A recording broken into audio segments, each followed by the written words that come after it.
विद्यार्थियों, बीए तृतीय वर्ष की इस कक्षा में आपका एक बार पुनः अभिनंदन है, स्वागत है। हम आपको आपके पाठ्यक्रम के द्वितीय प्रश्न पत्र में संकलित आधुनिक हिंदी निबंध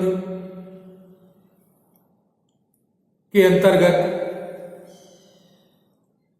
आज आचार्य हरिप्रसाद द्विवेदी का सामान्य परिचय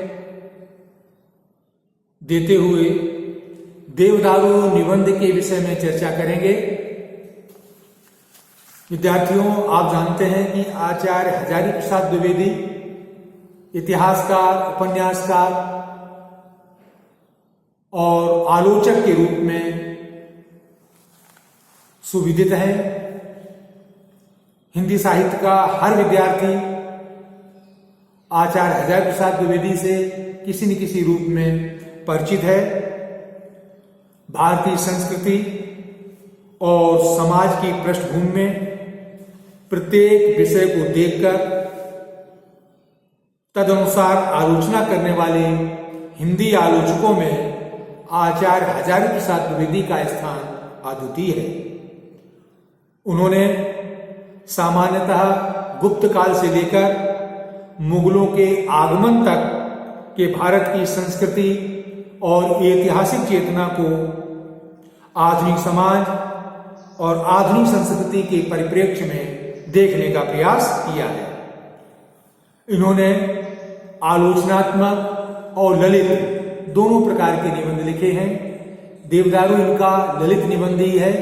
ललित निबंध वो कहलाते हैं जिनमें लेखक किसी विषय पर मनोरम शैली में उसका स्वच्छंदता पूर्वक वर्णन करता हुआ चलता है।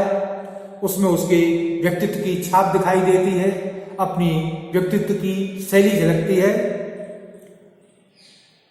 द्विवेदी के निबंध संग्रह अशोक के फूल, हमारी साहित्य समस्याएं, साहित्य का मर्म, आधुनिक हिंदी साहित्य पर विचार और वितर्क, कल्पलता, विचार प्रभाव और साहित्य सैचर आदि उल्लेखनीय है। निबंधों के अतिरिक्त द्विवेदी जी ने वाणभट्ट की आत्मकथा, चारु चंद्रलेख, पुनर्नवा जैसे श्रेष्ठ उपन्यासों को लिखा है। वाणभट्ट की आत्मकथा इनका सर्वाधिक प्रसिद्ध उपन्यास है। इसके अतिरिक्त हिंदी साहित्य की भूमिका और हिंदी साहित्य का आदिकाल, ये दोनों ग्रंथ भी सर्वाधिक प्रसिद्ध हैं। आचार्य हरिप्रसाद द्विवेदी को आलोचक के रूप में हिंदी का प्रायः विद्यार्थी जानता है। ये रसमर्मज्ञ रचनाकार हैं।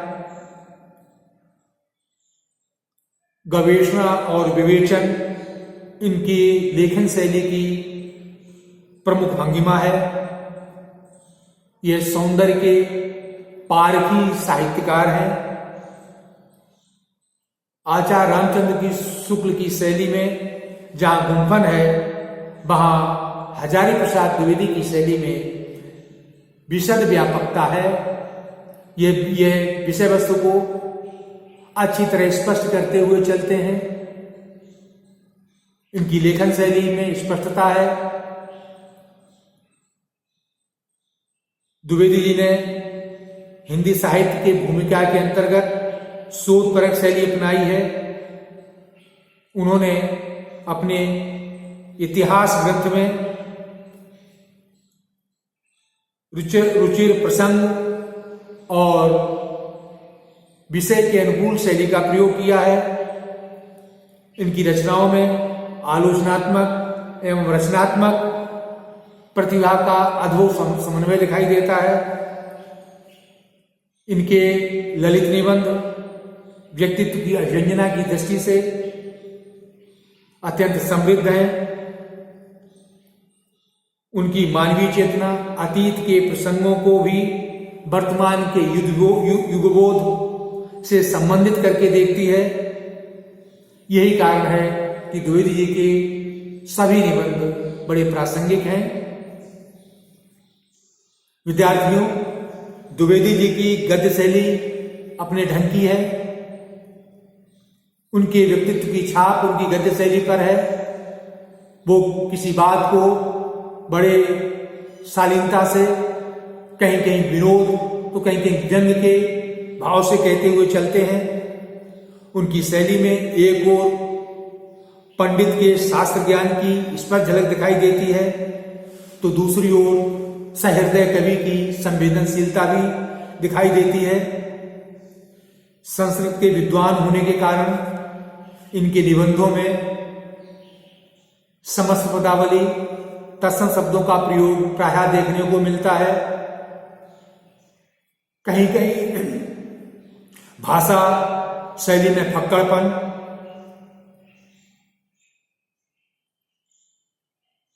मस्त मिजाजी, विनय और निरभिमानता भी दिखाई देती है। वस्तुतः आचार्य हृदय प्रसाद द्विवेदी हिंदी के निबंधकारों में सबश्रेष्ठ स्थान रखते हैं। उनका हिंदी साहित्य में उत्कृष्ट स्थान है। उनके निबंध सभी प्रकार से पठनीय और विषय वस्तु एवं शिल्प की दृष्टि से उत्कृष्ट निबंध है। हजारी प्रसाद द्विवेदी जी प्रकांड विद्वान थे, पंडित थे। उन पर रविन्द्रनाथ टैगोर और गांधी जी का व्यापक प्रभाव था। अपनी विद्वता और चिंतन को उन्होंने अपने निबंधों में बड़ी आत्मीयता के साथ अभिव्यक्त किया है। उनका इतिहास और संस्कृति बोध विराट, व्यापक और समन्वयकारी है।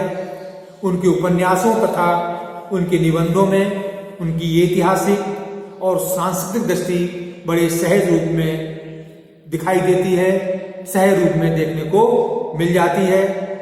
उनकी आलोचना भी उनके सांस्कृतिक बोध से संपुष्ट है।